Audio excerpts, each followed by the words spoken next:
রাসূল সাল্লাল্লাহু আলাইহি ওয়াসাল্লাম ফিরে আসতেছেন মদিনায়। পথিমধ্যে বেলাল রাদিয়াল্লাহু তাআলা আনহু আজান দিচ্ছেন। কি দিচ্ছেন? তো পাশে ছিল মুশরিকদের একটা পল্লী, কিছু মুশরিক তরুণ, কিছু অমুসলিম কিশোর, তারা আজানকে ব্যঙ্গ করতেছে। আমাদের বাংলায় মুখ ভেঙ্গানো বলে আর কি। বেলাল রাদিয়াল্লাহু তাআলা আনহু আজান দিচ্ছেন, ওই বাচ্চাগুলো মুশরিক, তো ওরা আজানকে ব্যঙ্গ করতেছে, বিকৃতি করে ওরাও আজান দিচ্ছে। উদ্দেশ্য হচ্ছে আজানকে নিয়ে ঠাট্টা করা। উদ্দেশ্য কি? ঠাট্টা করা। ব্যাপারটা মনে কষ্ট পাওয়ার মতো ব্যাপার না? কিন্তু বিশ্বনবী ওইখানে দেখেন কি খুঁজলেন। বিশ্বনবী খেয়াল করলেন অমুসলিম কিশোরদের মধ্য থেকে একটা কিশোরের গলাটা বড় দরাজ গলা, কণ্ঠটা বড় সুন্দর। খেয়াল করে দেখলেন যে কিছু কিশোর বেলালের আজানকে ব্যঙ্গ করে, বিকৃতি করে, কিন্তু একজনের কণ্ঠ দেখতে পাচ্ছেন না এত দূরে, কিন্তু কণ্ঠটা বড় সুন্দর, দরাজ গলা। বিশ্বনবী সাহাবীদেরকে বললেন, ধরো, এগুলারে ধরো। সবগুলারে ধরে বিশ্বনবীর সামনে আনা হলো। ওরা হাঁটু গেড়ে বসলো। বিশ্বনবী বললেন, তোমাদের মধ্যে কে যেন ব্যঙ্গ করে আজান দিচ্ছিল, তার গলাটা বড় উঁচু, গলার বেসটা বড় মজবুত, মেলোডিয়াস, সুমধুর কণ্ঠ। কে? আবু মাহজুরা বলে, আমার বন্ধুরা সবাই আমার দিকে আঙ্গুল দেখায়, আমি পড়ে গেছি বিপদে। রাসূল সাল্লাল্লাহু আলাইহি ওয়াসাল্লাম বাকি অমুসলিম তরুণদেরকে ছেড়ে দিলেন, বললেন, তোমরা যাও। এবার আবু মাহজুরারে পাইছে। আবু মাহজুরার চুলের মধ্যে হাত দিলেন বিশ্বনবী, মাথায় হাত দিয়ে বললেন, এবার আজান দাও দেখি। আবু মাহজুরা বলে, আমি তো আজান দিতে জানি না, কারণ আমি তো বেলালেরটা শুইনা দিছি, আমার তো মুখস্থ নাই, আমি তো আজান দিতে জানি না। বিশ্বনবী সাল্লাল্লাহু আলাইহি ওয়াসাল্লাম কিভাবে হিউম্যান রিসোর্সকে ম্যানেজ করতেন, মজার কথা আছে কয়েকটা, বলে বিদায় নিন। বিশ্বনবী কিভাবে এই মানব সম্পদকে ম্যানেজ করতেন। বিশ্বনবী he was a very good talent hunter, চৌকস ট্যালেন্ট হান্টার ছিল। কার মধ্যে কি ট্যালেন্ট আছে দেখলেই বুঝে ফেলতেন। সুবহানাল্লাহ পড়বেন না? কি নবী আমরা পেয়েছি! He was a very good talent hunter. আমার নবী, তিনি চৌকস ট্যালেন্ট হান্টার ছিলেন। তার মধ্যে কি প্রতিভা বের করতেন, ওই প্রতিভাকে ইসলামের কল্যাণে কাজে লাগাতেন। সুবহানাল্লাহ বলেন। যাকে যেই জায়গায় সেট করলে ভালো হবে তাকে ওই জায়গায় সেট করতেন। কয়েকজন সাহাবীর জীবনী শোনাই। আবু মাহজুরা রাদিয়াল্লাহু তাআলা আনহু, মক্কার মুয়াজ্জিন, আগে ছিল মুশরিক, পরে হয়েছে মুমিন। উনি কিভাবে মুমিন হইলেন এই ঘটনাটা একটু আপনাদের শোনাতে চাই। তা আপনাদের তো সময় নাই হাতে, হ্যাঁ সময় আছে? এই জেনজি শেষ করে দিল আজকের প্রোগ্রামটা। 1 ঘন্টা ধাক্কা ধাক্কি করে কেমনে দাঁড়ায় আছে আমি বুঝলাম না। আবু মাহজুরা রাদিয়াল্লাহু তাআলা আনহু কিভাবে মুসলিম হলেন আওয়াজ করে শুনেন। হুনাইনের যুদ্ধ 8ম হিজরি। বিশ্বনবী সাল্লাল্লাহু আলাইহি ওয়াসাল্লাম হুনাইনের যুদ্ধ শেষে ফিরতেছেন। পথিমধ্যে বেলাল রাদিয়াল্লাহু তাআলা আনহু, এই যে আবার কথা, আই রে আল্লাহ রে, হুনাইনের যুদ্ধে 8ম হিজরি। কত হিজরি সবাই বলেন না একটু, কত হিজরি? 8ম হিজরিতে হুনাইনের যুদ্ধে রাসূল সাল্লাল্লাহু আলাইহি ওয়াসাল্লাম ফিরে আসতেছেন মদিনায়। পথিমধ্যে বেলাল রাদিয়াল্লাহু তাআলা আনহু আজান দিচ্ছেন। কি দিচ্ছেন? তো পাশে ছিল মুশরিকদের একটা পল্লী, কিছু মুশরিক তরুণ, কিছু অমুসলিম কিশোর, তারা আজানকে ব্যঙ্গ করতেছে। আমাদের বাংলায় মুখ ভেঙ্গানো বলে আর কি। বেলাল রাদিয়াল্লাহু তাআলা আনহু আজান দিচ্ছেন, ওই বাচ্চাগুলো মুশরিক, তো ওরা আজানকে ব্যঙ্গ করতেছে, বিকৃতি করে ওরাও আজান দিচ্ছে। উদ্দেশ্য হচ্ছে আজানকে নিয়ে ঠাট্টা করা। উদ্দেশ্য কি? ঠাট্টা করা। ব্যাপারটা মনে কষ্ট পাওয়ার মতো ব্যাপার না? কিন্তু বিশ্বনবী ওইখানে দেখেন কি খুঁজলেন। বিশ্বনবী খেয়াল করলেন অমুসলিম কিশোরদের মধ্য থেকে একটা কিশোরের গলাটা বড় দরাজ গলা, কণ্ঠটা বড় সুন্দর। খেয়াল করে দেখলেন যে কিছু কিশোর বেলালের আজানকে ব্যঙ্গ করে, বিকৃতি করে, কিন্তু একজনের কণ্ঠ দেখতে পাচ্ছেন না এত দূরে, কিন্তু কণ্ঠটা বড় সুন্দর, দরাজ গলা। বিশ্বনবী সাহাবীদেরকে বললেন, ধরো, এগুলারে ধরো। সবগুলারে ধরে বিশ্বনবীর সামনে আনা হলো। ওরা হাঁটু গেড়ে বসলো। বিশ্বনবী বললেন, তোমাদের মধ্যে কে যেন ব্যঙ্গ করে আজান দিচ্ছিল, তার গলাটা বড় উঁচু, গলার বেসটা বড় মজবুত, মেলোডিয়াস, সুমধুর কণ্ঠ। কে? আবু মাহজুরা বলে, আমার বন্ধুরা সবাই আমার দিকে আঙ্গুল দেখায়, আমি পড়ে গেছি বিপদে। রাসূল সাল্লাল্লাহু আলাইহি ওয়াসাল্লাম বাকি অমুসলিম তরুণদেরকে ছেড়ে দিলেন, বললেন, তোমরা যাও। এবার আবু মাহজুরারে পাইছে। আবু মাহজুরার চুলের মধ্যে হাত দিলেন বিশ্বনবী, মাথায় হাত দিয়ে বললেন, এবার আজান দাও দেখি। আবু মাহজুরা বলে, আমি তো আজান দিতে জানি না, কারণ আমি তো বেলালেরটা শুইনা দিছি, আমার তো মুখস্থ নাই, আমি তো আজান দিতে জানি না। বিষ্ণু বললেন, জানো না, তাহলে আসো আমি তোমারে শিখাই দেই। সুবহানাল্লাহ পড়েন। আবু মাহজুরা হাঁটু গেড়ে বসে বিশ্বনবীর মোবারক হাত আবু মাহজুরার চুলের মধ্যে। বিশ্বনবী আজানের মুআল্লিম আবু মাহজুরাকে বলতেছে, ঠিক আছে তোমারে শিখাই দিচ্ছি, আমি যা যা বলবো আমার সাথে সাথে বলো, পারবা? আবু মাহজুরা বলে, পারবো। বিশ্বনবী আজান দিচ্ছেন মাথায় হাত দিয়ে, আল্লাহু আকবার, আল্লাহু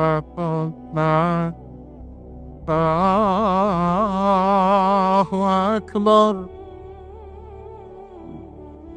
আবু মাহজুরা এই বাক্যটা পড়লেন।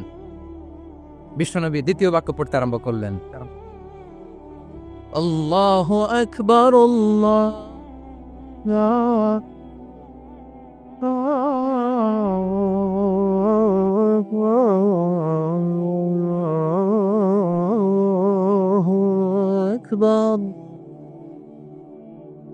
আবু মাহজুরা এই বাক্যটাও বললেন। বিশ্বনবী আবু মাহজুরার মাথার মধ্যে হাত দিয়ে তৃতীয় বাক্য পড়লেন, আশহাদু আল্লা ইলাহা ইল্লাল্লাহ।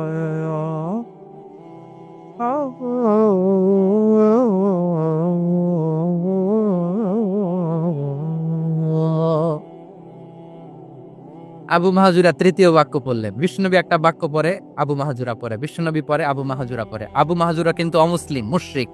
আবু মাহজুরা বলে, এক একটা বাক্য পড়ি আমার কলিজাটা গলে ঠান্ডা হয়ে যায়। এতদিন মোহাম্মদকে গালি দিতাম, এখন মোহাম্মদ আমার মাথায় যখন হাত রাখছে আমার সারা শরীর ঠান্ডা হয়ে গেছে। বিশ্বনবী আজান শিখাচ্ছেন, একটা একটা বাক্য পড়ে আবু মাহজুরাও পড়ে, বিশ্বনবী পড়ে আবু মাহজুরাও পড়ে। পুরো বাক্যগুলো যখন শেষ, আজান শেষ, আবু মাহজুরাও যখন পুরো আজান পড়লেন, আবু মাহজুরা বললেন, এতদিন মোহাম্মদের চেহারা দেখলে আমার ঘৃণা লাগতো, আজ থেকে মোহাম্মদের চেহারার চেয়ে প্রিয় চেহারা আমার কাছে নাই। আবু মাহজুরা বললেন, ও মুহাম্মদ, আজানের বাক্য তো আপনি আমারে শেখালেন, এখানেই শেষ করবেন না, আপনি আমারে পড়ায় দেন, লা ইলাহা ইল্লাল্লাহ মুহাম্মাদুর রাসূলুল্লাহ সাল্লাল্লাহু আলাইহি ওয়াসাল্লাম। বিশ্বনবীর সাথে দাঁড়িয়ে উনি শাহাদা পড়ে মুসলমান হয়ে গেলেন। এবার আবু মাহজুরা বলে, ইয়া রাসূলুল্লাহ, ইয়া হাবিবাল্লাহ, আমি মুমিন হয়েছি, মুসলমান হয়েছি, আপনার কাছ থেকে আজান শিখার সৌভাগ্য আমি লাভ করেছি নবী। আমার কণ্ঠের বড় তারিফ করেছেন আপনি, আমার আজানকে আপনি পছন্দ করেছেন। একটা জিনিস আপনার কাছে চাই, আপনি আমাকে মক্কার মসজিদুল হারামের মুয়াজ্জিন হিসেবে অ্যাপয়েন্ট করে দে। বিষ্ণু ইসলাম বললেন, যাও আবু মাহজুরা, আমি তোমাকে পৃথিবীর শ্রেষ্ঠতম মসজিদ মক্কার মসজিদুল হারামের মুয়াজ্জিন হিসেবে অ্যাপয়েন্ট করে দিল। দেখছেন কিভাবে ট্যালেন্ট হান্টিং করতে হয়, কিভাবে হিউম্যান রিসোর্স মানব সম্পদকে ব্যবহার করতে হয়। আসছিল আজানকে ভেঙ্গাইতে, আসছিল কেন? আজানকে ব্যঙ্গ করার জন্য, বিকৃত করার জন্য। আজানকে বিকৃত করতে যে ইসলামের সবচেয়ে শ্রেষ্ঠ মসজিদের মুয়াজ্জিন হয়ে গেল। পড়েন সুবহানাল্লাহ। হযরত আবু মাহজুরা রাদিয়াল্লাহু তাআলা আনহু ওনার এই সুললিত কণ্ঠ ব্যবহার করে মসজিদুল হারামে এত সুন্দর করে আল্লাহু আকবার বলে আজান দিতেন, মানুষগুলোর, মুসল্লিগুলোর, মক্কাবাসীর হৃদয়কে তিনি বিগলিত করে দিতেন, মানুষের হৃদয়কে ঠান্ডা হয়ে যেত। শুধু এখানেই শেষ না আমার যশোরের ভাইয়েরা। বিশ্বনবী যখন সাইয়েদনা আবু মাহজুরা রাদিয়াল্লাহু তাআলা আনহুকে আজান শিখাচ্ছিলেন, বলেন তো বিশ্বনবীর হাতটা কোথায় ছিল? আবু মাহজুরার মাথার সামনে, এই চুলের উপরে ছিল। আবু মাহজুরা ওই স্মৃতিটাকে ধারণ করবার জন্য, ওই স্মৃতিকে বহন করার জন্য বিশ্বনবীর মোবারক হাত আবু মাহজুরার কপালের চুলের যেই জায়গায় লেগেছে, মৃত্যুর আগের দিন পর্যন্ত আবু মাহজুরা মাথার ওই চুলে কোনোদিন ছুরি আর কামার লাগায় নাই, সেখানে কেচি লাগায় নাই, চুলের মধ্যে খুর লাগায় নাই। আবু মাহজুরা ডান দিকের চুল কাটতো, বাম দিকের চুল কাটতো, পেছনের চুল কাটতো, সামনের চুল কাটতো না। আবু মাহজুরা রাদিয়াল্লাহু তাআলা আনহুর সামনের চুলগুলো বড় হতে হতে বড় হতে হতে যখন এত বড় হয়ে যায়, তিনি চুলগুলো পেঁচিয়ে মাথার মধ্যে রাখতেন, তারপরে তিনি পাগড়ি পরতেন। সবাই জিজ্ঞেস করতো, আবু মাহজুরা, এটা আবার কেমন স্টাইল? দেখতে তোমারে কি বিদঘুটে লাগে? কেমন অড লাগে, কেমন খারাপ দেখা যায়। মক্কায় এমন কোন মানুষ তো দেখি নাই, ডানে চুল কাটে, বায়ে চুল কাটে, পেছনে চুল কাটে, সামনে কাটে না। ওরে আবু মাহজুরা, কেমন দেখা যায় তোমারে? তুমি সামনের চুল কাটো না কেন? আবু মাহজুরা বলে, আমি হাঁটু গেড়ে পেয়ারা নবীর সামনে বসেছিলাম, আমার এই মাথার চুলের মধ্যে মুবারক হাত লাগিয়ে বিশ্বনবী নিজে আমাকে আজানের প্রতিটা বাক্য শিক্ষা দিয়েছেন। বিশ্বনবীর মোবারক হাত, পবিত্র হাত আমার মাথার চুলের যে জায়গায় লেগেছে, আমি চাই ওই চুলগুলা নিয়ে আমি আমার কবরের ভিতরে যাব। সাইয়েদনা আবু মাহজুরা রাদিয়াল্লাহু তাআলা আনহু ইন্তেকালের আগের পর্যন্ত মাথার সামনের চুলগুলা কাটে নাই। মাথার সামনের চুল তিনি কাটেন নাই। সুবহানাল্লাহ বিহামদি। কেমন ভালোবাসতেন বিশ্বনবী সাহাবীদেরকে, সাহাবারা কেমন ভালোবাসতেন বিশ্বনবীকে। সামনের চুলগুলো বড় হতে হতে এত বড় ছিল, পেঁচিয়ে রেখে পাগড়ি পরতেন, কাটতেন না। নবীর হাত লেগেছিল। সুবহানাল্লাহ পড়ে। তাহলে what is the lesson? Moral of the story কি? মোরাল অফ দ্য স্টোরি হচ্ছে, আসছিল আজানকে ব্যঙ্গ করার জন্য, বিকৃত করার জন্য, হয়ে গেল মসজিদুল হারামের মুয়াজ্জিন। দেখেন বিশ্বনবী একটা খারাপ সিচুয়েশনের মধ্যে থেকে কি ভালো জিনিস বের করে আনলেন। আমি যে শুরুতে বলেছি কিভাবে তিনি হিউম্যান রিসোর্সকে ডেভেলপ করেছেন, ম্যানেজ করেছেন। তিনি যে চৌকুশ ট্যালেন্ট হান্টার ছিল, দেখেন সবার মধ্যে থেকে এরে বাছাই করে মুয়াজ্জিন বানাই দিয়েছেন। সুবহানাল্লাহ পড়েন। তার মানে এই না সবাইরে ধরে ধরে উনি মুয়াজ্জিন বানাইছেন। যার যেই ট্যালেন্ট আছে তাকে ওই কাজে অ্যাসাইন করেছেন। যার যেই প্রতিভা আছে তার প্রতিভাকে ইসলামের কাজে লাগিয়েছেন। সুবহানাল্লাহ পড়েন। যায়েদ বিন সাবিত রাদিয়াল্লাহু তাআলা আনহু, নাম শুনেছেন? যশোর, কথা বেরোয় না। যদি জিজ্ঞাসা সালমান খানের নাম শুনছেন, সবাই হাত তুলবে, জি হুজুর শুনছি, মানে সব দেখা শেষ। সালমান খান, আমির খান, অমুক খান, সব খান মুখস্থ, কিন্তু যায়েদ বিন সাবিতের নাম মুখস্থ নাই মুসলমানদের। যে সাহাবী মাথার সামনের চুল কাটে নাই, মসজিদুল হারামের মুয়াজ্জিন বানাইছেন বিশ্বনবী, সাহাবীর নাম কি? খায়া ফেলাইস, স্লোগানের সাথে খায়া ফেলাইস। আবু মাহজুরা। কি নাম? আবু মাহজুরা আল জুমাহি রাদিয়াল্লাহু তাআলা আনহু। এই নামটা আজকে নিয়ে যাইতে হবে যশোর। আবু মাহজুরা রাদিয়াল্লাহু তাআলা আনহু। 2 নম্বরে বলছিলাম যায়েদ বিন সাবিত রাদিয়াল্লাহু তাআলা আনহু।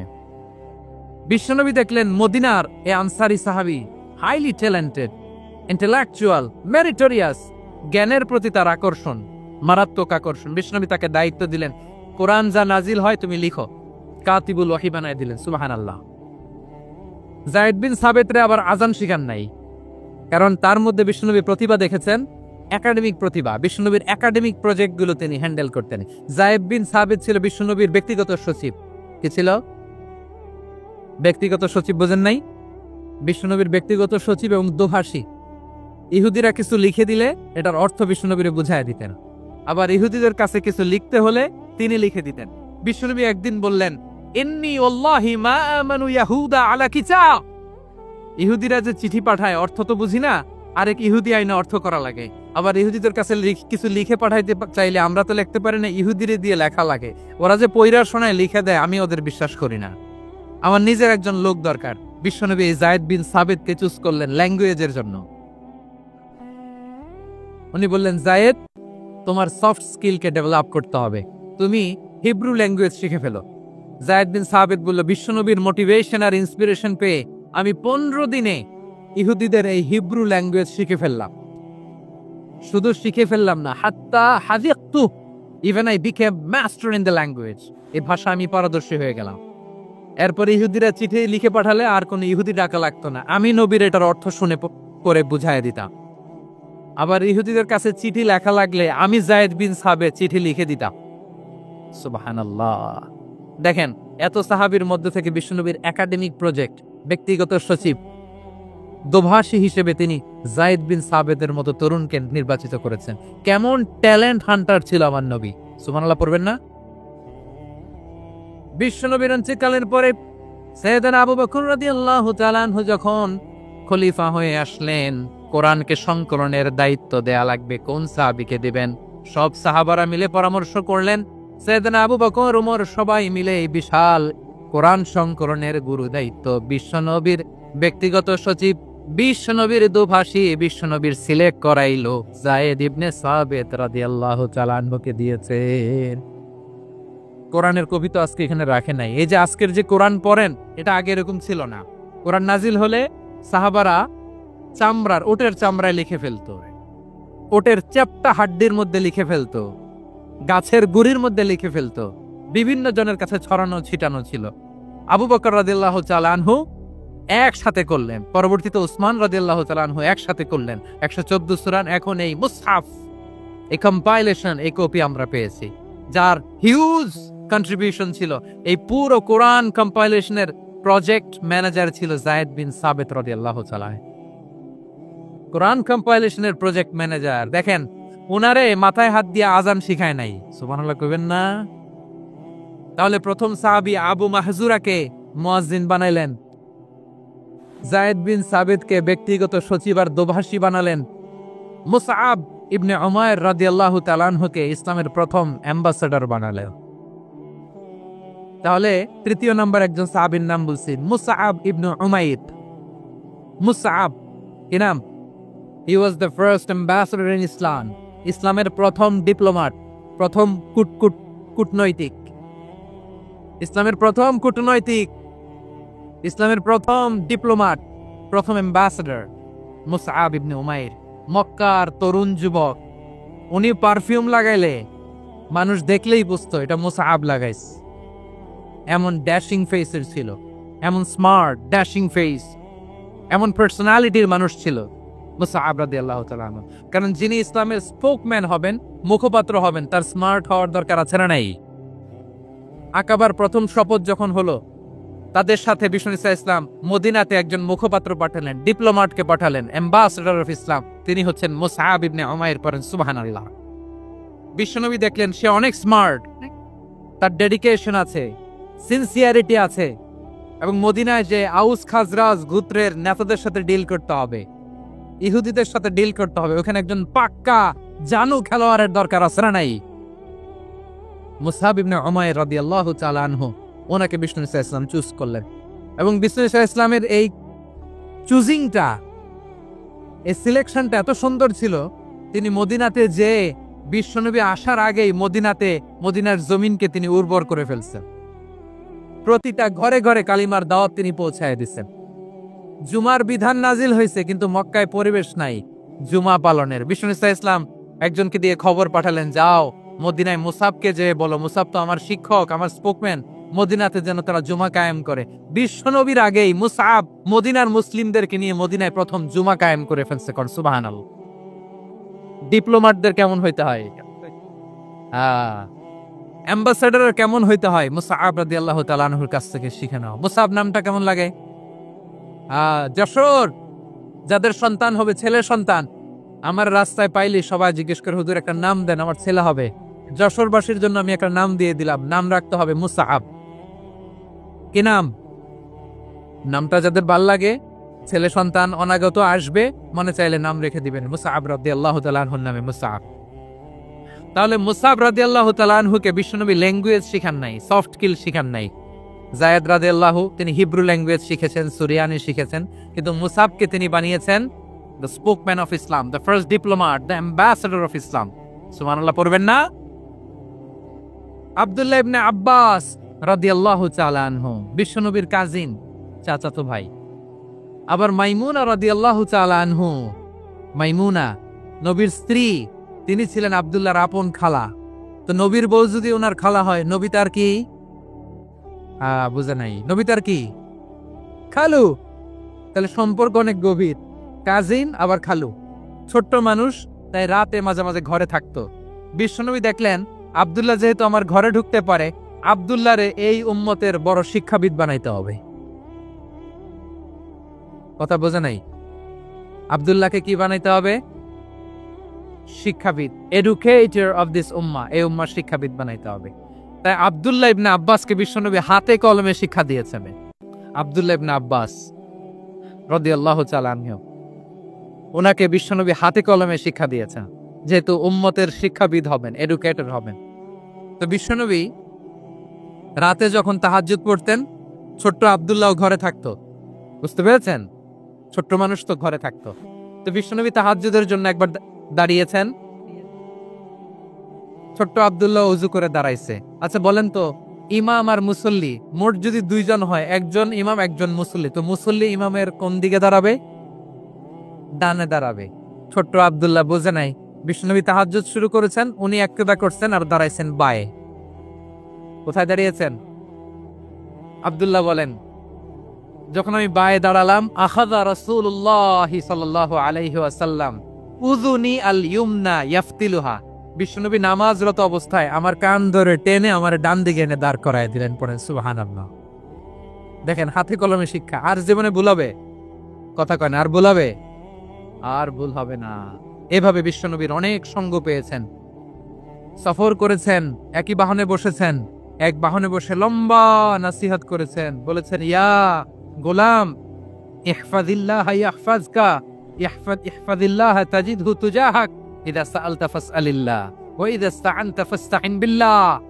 আল্লাহর বিধান মানো, আল্লাহর বিধান রক্ষা করো, আল্লাহ তোমায় রক্ষা করবে। আব্দুল্লাহ, চাইতে হলে আল্লাহর কাছে চাও, সাহায্য চাইতে হলে আল্লাহর কাছে সাহায্য চাও। মনে রাখো, গোটা বিশ্বের সবাই যদি তোমার সাহায্য করতে চায়, ততটুকুই করতে পারবে যতটুকু আল্লাহ তোমার নসিবে রেখেছে। গোটা বিশ্ব যদি তোমার বিরুদ্ধে ষড়যন্ত্রে দাঁড়িয়ে যায়, ক্ষতি ততটুকু করতে পারবে যতটুকু তোমার জন্য বরাদ্দ আছে। এর বাইরে কিছু করতে পারবে না। আওয়াজ করে বলেন ঠিক কিনা? এভাবে হাতে কলমে শিখিয়েছেন, বিশ্বনবীর সঙ্গ পেয়েছেন। উনাকে বিশ্বনবী সাল্লাল্লাহু আলাইহি ওয়াসাল্লাম শিক্ষাবিদ, এডুকেটর অফ দিস উম্মাহ হিসেবে সিলেক্ট করেছেন, হাতে কলমে শিখিয়েছেন। বিশ্বনবী একবার প্রকৃতির ডাকে সাড়া দিয়ে এসেছেন। এখন কি করতে হবে? নামাজের জন্য ওযু করতে হবে। বিশ্বনবী এসেই দেখেন ওযুর বদনায় পানি ভরা, খুশি হয়ে গেলেন, বললেন, কে রেখেছে পানি? একজন বলল, আব্দুল্লাহ রেখেছে। বিশ্বনবী অত্যন্ত খুশি হলেন, খুশি হয়ে একটা দোয়া করলেন, বললেন, আল্লাহুম্মা ফাক্কিহু ফিদ্দীন ওয়া আল্লিমহু তা'ওয়ীল। আল্লাহ, তুমি আব্দুল্লাহকে দ্বীনের বুঝ দিও আর কোরআনের তাফসীর শিক্ষা দিও। বিশ্বনবীর এই দোয়া এমন লাগছে, উনি রাইসুল মুফাসসিরিন, এই পৃথিবীতে যত মুফাসসির ছিল, যত মুফাসসির আসবে, সকল মুফাসসিরের সম্রাট হিসেবে স্বীকৃত হয়েছেন। আব্দুল্লাহ ইবনে আব্বাস, বিশ্বনবী ওনারা আজান শিখান নাই, বিশ্বনবী ওনারা ল্যাঙ্গুয়েজ শিখান নাই, বিশ্বনবী ওনারা অ্যাম্বাসাডর বানান নাই, হাতে কলমে শিক্ষা দিয়েছেন। ছোট্ট মানুষ, বিশ্বনবী ইন্তেকাল করলেন, আবু বকরের সময় গেল, ওমরে ফারুকের খেলাফত, তখনও তিনি তরুণ। ওমরে ফারুক রাদিয়াল্লাহু তাআলা আনহু ওনার ক্যাবিনেট মিনিস্ট্রির বৈঠকে এ আব্দুল্লাহ ইবনে আব্বাসকে পাশ দিয়ে বসায় রাখতেন। বয়স্ক সাহাবারা এটা পছন্দ করতো না। তারা বলতো, ঘটনা কি? আব্দুল্লাহর মতো ছেলে নাতি আমাদের আছে, এরা কেন রাখে ওমরে ফারুক? ওমরে ফারুক এটা টের পেলেন, তিনি বুঝতে পারলেন যে ক্যাবিনেট মেম্বাররা এটা পছন্দ করে না, ছোট্ট আব্দুল্লাহরা কেন রাখি, কেন যে রাখি, এটা একদিন বুঝাবো।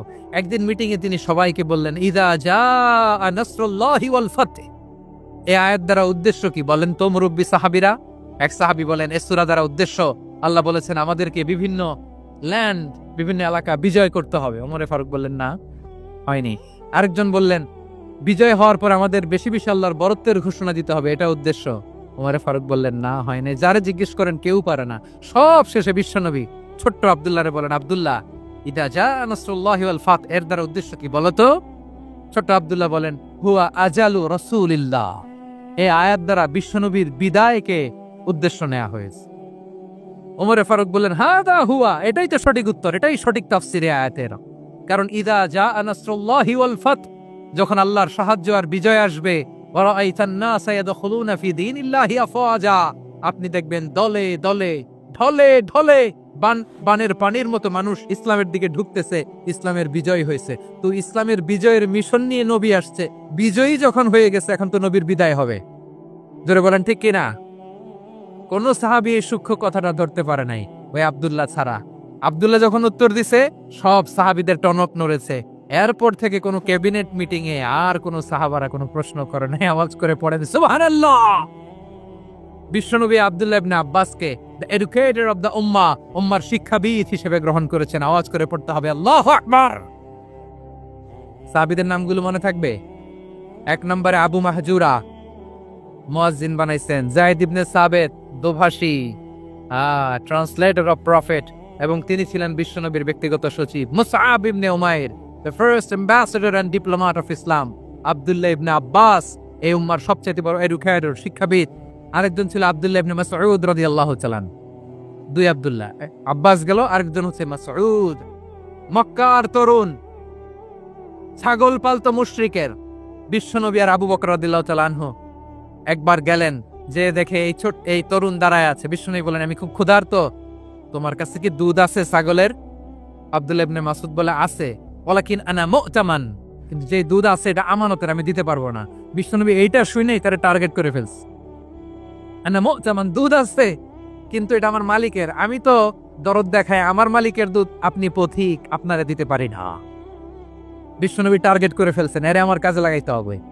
বিশ্বনবী বললেন, আচ্ছা ঠিক আছে, দুধ দিও না, কিন্তু এমন ছাগি আছে কিনা যেই ছাগির সাথে কোনো ছাগলের মিলন হয় নাই, তার ওলানে দুধও আসে নাই, বাচ্চাও নাই, এরকম ছাগির থেকে যদি আমি দুধ খাই তাহলে তো সমস্যা নাই। বলতেছে, এরকম ছাগির থেকে দুধ খাইলে সমস্যা নাই, কারণ এরকম ছাগির ওলান থেকে দুধ আসবেও না। বলতেছে, ঠিক আছে, এরকম একটা ছাগি নিয়ে আসা হলো। বিশ্বনবী বিসমিল্লাহ বলে ওই ছাগির ওলানে হাত দিলেন। হাত দিতে দেরি, পুরো ওলানটা দুধে ভরে যেতে দেরি হয় না। বিশ্বনবী আর আবু বকর রাদিয়াল্লাহু তাআলা আনহু দহন করে পেট ভরে খেলেন। এই দৃশ্য আব্দুল্লাহ ইবনে মাসউদের হৃদয়ে দাগ কাটলো। এই মুজিজা দেখে তিনি বললেন, আশহাদু আল্লা ইলাহা ইল্লাল্লাহ ওয়া আশহাদু আন্না মুহাম্মাদুর রাসূলুল্লাহ। তিনি ষষ্ঠ মুসলিম ছিলেন, 6 নম্বর মুসলমান। ওনাকে টার্গেট করে বিশ্বনবী দেখলেন এমন ইন্টেলেকচুয়াল ব্রেন, সূক্ষ্ম সূক্ষ্ম জিনিস বুঝে বেশি, ফিকহি জ্ঞান ওনার মধ্যে বেশি। বিশ্বনবী ওনাকে কোরআনের জ্ঞান শিক্ষা দিতে লাগলেন। উনি বিশ্বনবী সবার কাছে কোরআন শোনায়, কিন্তু বিশ্বনবী নিজে আব্দুল্লাহ ইবনে মাসউদের কাছ থেকে কোরআন শুনতো। বিশ্বনবী একবার বললেন, ইকরা আলাইয়া ইয়া মাসউদ। ইবনে মাসউদ, একবার শোনাও তো কোরআন দেখি। আব্দুল্লাহ ইবনে মাসউদ বলে, আকরাউ আলাইকা ওয়া আলাইকা উনজিল। নবী, আপনার উপর কোরআন নাজিল হয় আর আমি আপনার সামনে কোরআন পড়ব। বিশ্বনবী বললেন, ইন্নী উহিব্বু আন আসমাআহু মিন গায়রি। আমি নিজে পড়তে যেমনি ভালোবাসি, অন্যে পড়ুক আমি শুনবো, এটাও আমি ভালোবাসি। সূরা নিসা তিনি তেলাওয়াত করে শুনিয়েছেন। এমন সূক্ষ্ম সূক্ষ্ম বিষয় বিশ্বনবী উনাকে ধরিয়ে দিয়েছেন। উনি হয়ে গিয়েছেন, আব্দুল্লাহ ইবনে আব্বাস হয়েছেন রাইসুল মুফাসসিরিন, ওই হয়ে গিয়েছেন ফাকিহুল উম্মাহ। ওনার চাইতে বড় ফকি এই পৃথিবী আর দেখবে না। চিল্লায় বলেন সুবহানাল্লাহ। উনি বলতেন, ওয়াল্লাহি ওয়াল্লাহি ইল্লাযী লা ইলাহা গায়রু মা উনজিলাত সূরাতুন ইল্লা ওয়া আনা আ'লামু আইনা উনজিলাত ওয়া ফীমা উনজিলাত। বিশ্বনবী এমন ভাবে কোরআনের দার্স আমাকে দিয়েছেন, কোরআনে যত সূরা নাজিল হয়েছে, যেখানে নাজিল হোক না কেন আমি জানি এটা কোথায় নাজিল হয়েছে এবং কোন প্রেক্ষাপটে নাজিল হয়েছে। এমন একটা সূরা নাই যে সূরার কোথায় নাজিল হয়েছে আমি মাসুদের জানা নাই, কোন প্রেক্ষাপটে নাজিল হয়েছে আমার জানা নাই। এরকম ঘটবে না। চিল্লায় বলেন আল্লাহু আকবার। এই আব্দুল্লাহ ইবনে মাসউদ রাদিয়াল্লাহু তাআলা ওমর ফারুকের সময় কুফার চিফ জাস্টিস ছিলেন। কুফা নগরীর চিফ জাস্টিস বুঝেন নাই? বিচারপতি। কি ছিলেন? সবাই বলে নাই, কি ছিলেন? বিচারপতি ছিলেন। এবং ওনার যে ফিকহি জ্ঞানের ধারা, এটাই আলকামা, ইব্রাহিম আন-নাখাই, হাম্মাদ ইবনে সুলাইমান হয়ে ইমাম আবু হানিফা পর্যন্ত পৌঁছেছে। এবং ওনার ফিকহি জ্ঞানের ধারাই হানাফি মাযহাবে অ্যাকসেপ্ট হয়েছে। আজও এগুলো হানাফি মাযহাবে চর্চিত হয়। হানাফি মাযহাবের সব ফিক আব্দুল্লাহ ইবনে মাসউদের ফিকহি জ্ঞানের ধারা থেকে নেওয়া হয়েছে। চিল্লায় পড়েন সুবহানাল্লাহ। তাহলে ওনাকে বিশ্বনবী বানিয়েছেন জুরিস্ট, আইনবিদ, ফাকিহ। ওনারে আজান শিখান নাই। হিউম্যান রিসোর্স ডেভেলপমেন্ট কিভাবে করবেন, মানব সম্পদের উন্নয়ন কিভাবে করতে হয়, কিভাবে যার যেখানে প্রতিভা কাজে লাগাতে হয় উনি দেখিয়েছেন। সুবহানাল্লাহ পড়বেন না? খালিদ বিন ওয়ালিদ নাম শুনছেন? কে কে শোনেন নাই হাত তোলেন। কি ছিলেন? বীর যোদ্ধা ছিলেন খালিদ বিন ওয়ালিদ। কিন্তু তিনি ইসলাম ধর্ম গ্রহণ করেছেন অনেক দেরিতে, 8ম হিজরিতে। তার মানে 8ম হিজরির আগে উনি মুশরিকদের পক্ষে লড়াই করেছেন। ওনার হাতে কত মুসলিম সাহাবী যে নিহত হয়েছে হিসাব নাই। বিশ্বনবী টার্গেট করে রাখছে, তুমি আমাদের মুসলিমদের এত ক্ষতি করলা, তুমি যখন মুসলমান হবা তোমার দিয়ে আমি এমন কাম করামু যে এটা আর কেউ করতে পারবে না। সুবহানাল্লাহ। নাই খালিদ বিন ওয়ালিদ রাদিয়াল্লাহু তাআলা আনহু ৮ম হিজরিতে মুসলিম হয়েছেন, মক্কা বিজয়ের আগে। তো মক্কা বিজয়ের আগে যখন মুসলিম হয়েছেন, এর আগে কি করছেন? কাফিরদের সাথে যুদ্ধ করেছেন। উনি উহুদের যুদ্ধে মুসলমানদের যে পরাজয় ভাব, কঠিন পরিস্থিতির মুখোমুখি উনার কারণে পিছন থেকে এমন আতর্কিত আক্রমণ করেছেন, মুসলমানদেরকে কচুকাটা করেছেন। ৮ম হিজরিতে আল্লাহ তাআলা হেদায়েতের নূর দিয়ে ওনার হৃদয়টাকে উজালা করে দিলেন। লা ইলাহা এটা এমন বাণী যার হৃদয়ে একবার টাচ খাবে, এইটা থেকে সে আর পালিয়ে বেড়াতে পারে। ঝিনুকের ভেতর লুকিয়ে থাকে যেমন মতি, ঝিনুকের ভেতর লুকিয়ে থাকে যেমন মতি, কলমা শাহাদাতে আছে আল্লাহর জ্যোতি, কলমা শাহাদাতে আছে আল্লাহর জ্যোতি। ঠিক কিনা বলেন? মক্কা বিজয়ের আগে মুসলিম হলেন, হওয়ার পরেই বিশ্বনবীর টার্গেট ফুলফিল হলো। ওই যে টার্গেট করে রেখেছেন আর দোয়া করেছেন, খালিদ বিন ওয়ালিদ যদি মুসলিম হয় তাকে আমি মিলিটারি চিফ বানাবো। ওনাকে আজান শিখান নাই, ওনারে কান ধইরা নামাজের এই মাথা থেকে ওই মাথা আনান নাই, ফিকহি কোরআনের সূক্ষ্ম তাফসীর ওনারে শিখান নাই, অ্যাম্বাসেডর বানান নাই। বিষ্ণু ইসলাম উনাকে সামরিক অভিযানে প্রেরণ করেছে। সামরিক অভিযানে তিনি প্রেরণ করেছেন। উনার জীবদ্দশায় উনার নেতৃত্বে যতগুলো যুদ্ধ হয়েছে, একটা যুদ্ধেও তিনি পরাজয় বরণ করেন নাই। ওমরে ফারুকের সময়কালে তিনি চিফ অফ মুসলিম মিলিটারি মানে মুসলিম সেনাপতি হয়েছে। যশোর আওয়াজ করো, ঠিক কিনা বলো? সেনাপতি, মুসলিম সেনাপতি। তাহলে কিভাবে হিউম্যান রিসোর্স ব্যবহার করতে হয় গোটা বিশ্ব আমার নবীর কাছ থেকে শিখে না। খালিদ বিন ওয়ালিদ, ওনাকে বিশ্বনবী একটা উপাধি দিয়েছেন। উপাধিটা হচ্ছে সাইফুল্লাহিল মাসলুল, আল্লাহর নাঙ্গা তরবারি, আল্লাহর খোলা তরবারি, দ্য ওপেন সোর্ড অফ আল্লাহ। খালিদ বিন ওয়ালিদ মুসলিম সেনাপতি। হাসান বিন সাবেত নাম শুনছেন? দেখি উনি কি ছিল বলেন। রাসূলের সভা কবি, কালচারাল হিজিমনিকে ডিফিট করার জন্য উনি ভালো অস্ত্র চালানো জানতেন না, ওই কাজে উনি যেতেন না। ওনার ছিল কাব্য প্রতিভা। কাব্য প্রতিভা, কাফিররা কবিতা দিয়ে নবীকে গালি দিত। বিশ্বনবী বলতেন, ইয়া হাসান আজিব আন রাসূলিল্লাহ, তুমি নবীর হয়ে কাফেরদের এই কথাগুলোর জবাব দাও। বিশ্বনবীর একটা মিম্বার ছিল। বিশ্বনবীর মিম্বারের পাশাপাশি মসজিদে নববীতে এই হাসান বিন সাবেতের জন্য বিশ্বনবী একটা স্পেশাল মিম্বার বানিয়ে দিয়েছে। এখান থেকে তুমি জবাব দাও। এবং বিশ্বনবী বলেছেন, আল্লাহুম্মা আইয়িদহু বিরূহিল কুদুস, আল্লাহ হাসান আমার পক্ষে জবাব দেয়, তুমি জিব্রাইল মারফত তাকে সাহায্য পাঠাইয়া দিও। রাসূল সাল্লাল্লাহু আলাইহি ওয়াসাল্লামের সভা কবি, the poet of the prophet, নবীর কবি। উনি কবিতা দিয়ে এমন উচ্চাঙ্গের ভাষায় কবিতা দিয়ে তিনি জবাব দিতেন, কাফিরদের গা শিহরে যেত, তাদের হৃদয়ে আগুন ধরে যেত। তাহলে এরকম কবিরও দরকার আছে না নাই? এখন যাকে আল্লাহ দিছে কাব্য প্রতিভা, এরা যদি আপনি যুদ্ধের ময়দানে পাঠান হবে? যারে দিছে সুরেলা গলা, এরা যদি অ্যাম্বাসেডর বানান হবে না। হাসান বিন সাবিত ছিলেন বিষ্ণু ইসলামের কবি। হুযায়ফা ইবনুল ইয়ামান বিশ্বনবীর গোয়েন্দা বিভাগের প্রধান। কিসের প্রধান? হুযায়ফা ইবনুল ইয়ামান, ওনার ছিল ডিটেকটিভ মাইন্ড, গোয়েন্দা বিভাগের প্রধান। এবং উনি হচ্ছেন সাহিবু সিররি রাসূলিল্লাহ, রাসূল সাল্লাল্লাহু আলাইহি ওয়াসাল্লামের গোপন তথ্যের ধারক বাহক। নবীর যেই কথা কেউ জানে না, সব হুযায়ফার পেটের ভিতরে ছিল। সুবহানাল্লাহ পড়েন। মদিনার যত ইহুদিদের একটা লিস্ট ছিল, এই লিস্ট শুধু দুইজন জানতো, বিশ্বনবী আর হুযায়ফা। সুবহানাল্লাহ পড়বেন না? তাহলে উনাকে কোন দায়িত্ব দিছে? কোন বিভাগ? যশোর আওয়াজ করো, কোন বিভাগ? গোয়েন্দা বিভাগের হেড ছিল।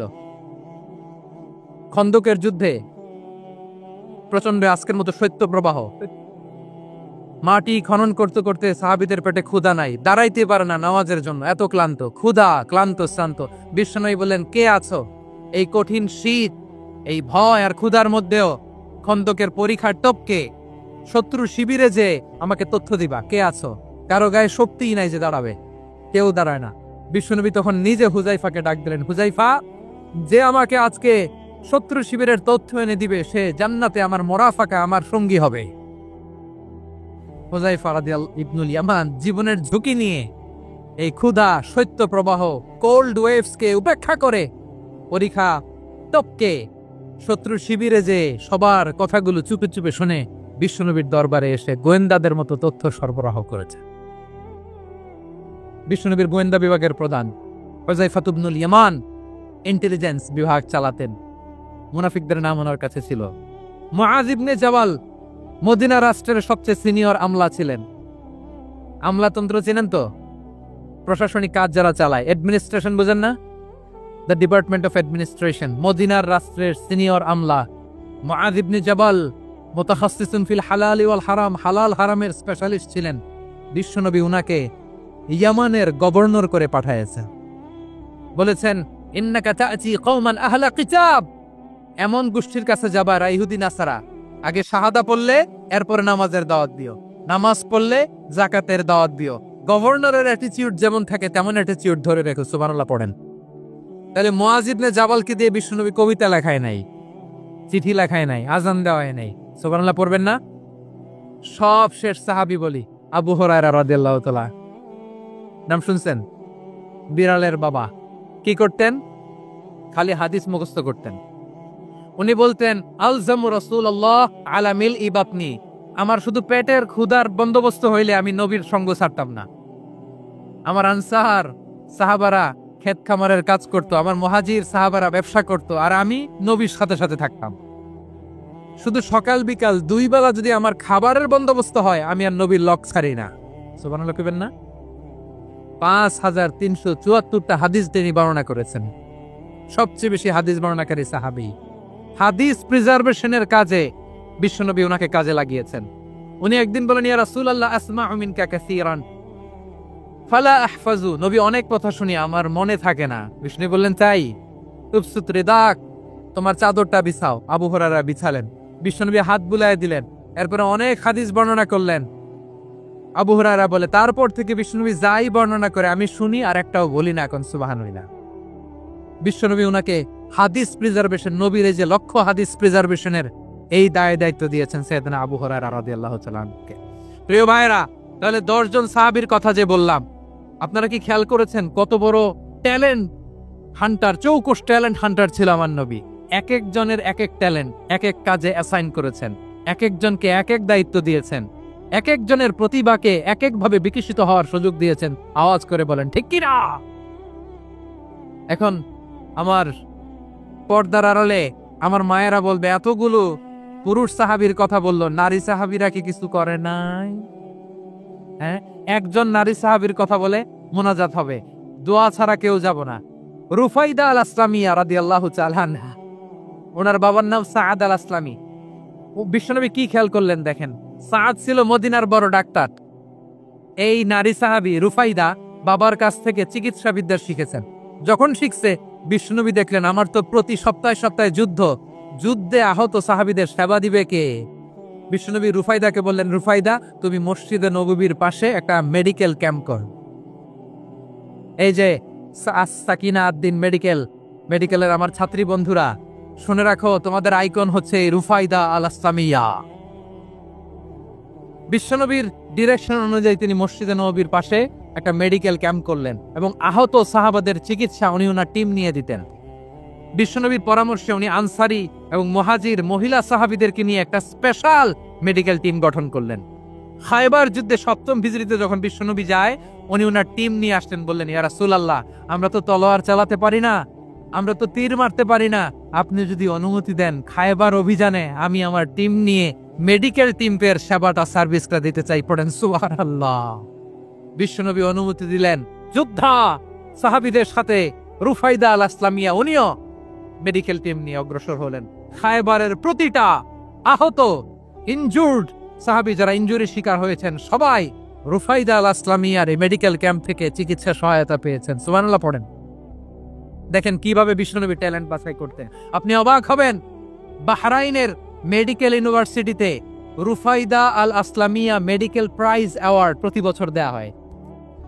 যদি 8 দিনের এই মেডিকেল আমার বোনেরা যদি জেনে থাকো জানো, না হলে নতুন করে জানো, সার্চ দিও রুফাইদা আল আসলামিয়া মেডিকেল অ্যাওয়ার্ড বাহরাইনের ইউনিভার্সিটিতে দেওয়া হয়। প্রিয় ভাইয়েরা, তাহলে আলোচনার সামারি আমরা করি।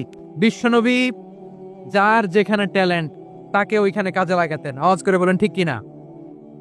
এবার একটা ইন্টারভিউ হবে, আওয়াজ করে বলেন আবু মাহজুরাকে বিশ্বনবী কি বানাইছেন? হ্যাঁ, ভুলে গেছেন? সামনের চুলে হাত দিয়ে বিশ্বনবী কি সুন্দর গলায় আজান শিখালেন। মুয়াজ্জিন যায়েদ বিন সাবিতকে একাডেমিক প্রজেক্টের দায়িত্ব দিয়েছেন, তিনি ছিলেন বিশ্বনবীর দোভাষী ব্যক্তিগত সচিব। Musab ibn Umair the first ambassador of Islam. Abdullah ibn Abbas উম্মার বড় শিক্ষাবিদ মুফাসসির। আব্দুল্লাহ ইবনে মাসউদ, আব্দুল্লাহ ইবনে মাসউদ ছিলেন জুরিস্ট। কি ছিলেন? জুরিস্ট ছিলেন, এই উম্মার সবচেয়ে বড় জুরিস্ট। খালিদ বিন ওয়ালিদ সেনাপ্রধান। হাসান বিন সাবিত, হাসান বিন সাবিত ছিলেন বিশ্বনবীর সভাকবি। কি ছিলেন? বিশ্বনবীর সভাকবি ছিলেন। এরপরে হুযায়ফা ইবনুল ইয়ামান কি ছিলেন? গোয়েন্দা বিভাগের প্রধান। মুআয ইবনে জাবাল কি ছিলেন? সিনিয়র আমলা, ইয়ামানের গভর্নর। আবু হুরায়রা রাদিয়াল্লাহু তাআলা আনহু হাদিস প্রিজার্ভেশনের কাজ করেছেন। আর আমাদের রুফাইদা আল আসলামিয়া রাদিয়াল্লাহু তাআলা আনহা কি ছিলেন? নার্স ছিলেন, নার্স হয়ে মেডিকেল সেবা দিয়েছেন। প্রিয় ভাইয়েরা, পুরো আলোচনার যদি সামারি করি তাহলে বিশ্বনবী যেভাবে হিউম্যান রিসোর্সকে ম্যানেজ করেছেন, যার যেখানে প্রতিভা কাজে লাগিয়েছেন, আমরাও যদি করি আমাদের বাংলাদেশের চিত্র আমরা পাল্টে দিতে পারবো। আমরা শুরুতে শুনেছি মানুষের আছে অসীম সম্ভাবনা, প্রতিটা মানুষ অনন্য, যত্ন নিলে, যথাযথ পরিচর্যা করলে মানুষ বিশ্ব জয় করতে পারে। ঠিক কিনা? আমাদের হাফেজে কোরআনের সামনে দাঁড়াতে পারে এমন কোন হাফেজে কোরআন আল্লাহর জমিনে জন্ম হয় নাই। ওটা বিশ্ব কাঁপিয়ে তারা সেরা। আমাদের ক্রিকেটাররা সেরা, আমাদের তৈরি পোশাক শিল্প সেরা। এরকম অনেক অনেক সেরা জিনিস আছে, আমরা এগুলোরে নার্চারিং করতে পারি নাই, পরিচর্যা করতে পারি নাই, সঠিক তারবিয়াতের অভাব। তাহলে মানুষের অসীম সম্ভাবনাকে কাজে লাগাতে হবে। ঠিক কিনা বলেন?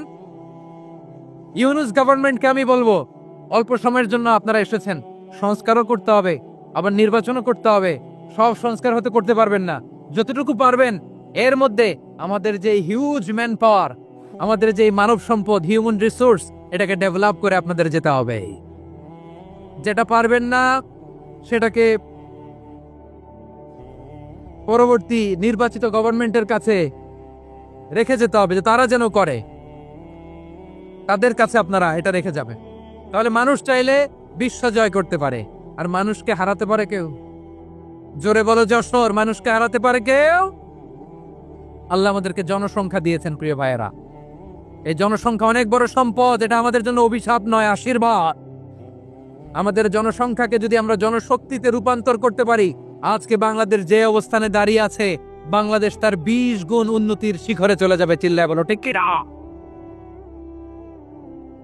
আমাদের শ্রমিক ভাইয়েরা বাইরে কাজ করে, আমাদের শ্রমজীবী ভাইয়েরা, প্রবাসীরা, তাদের ব্যাপারে গুরুত্ব দিতে হবে। আমাদের শ্রমের দাম সবচেয়ে কম, সবচেয়ে কম। তারা এম্বাসিতে গুরুত্ব পায় না, এয়ারপোর্টে গুরুত্ব পায় না। এই সরকার অবশ্য তাদেরকে অনেক গুরুত্ব দিচ্ছে।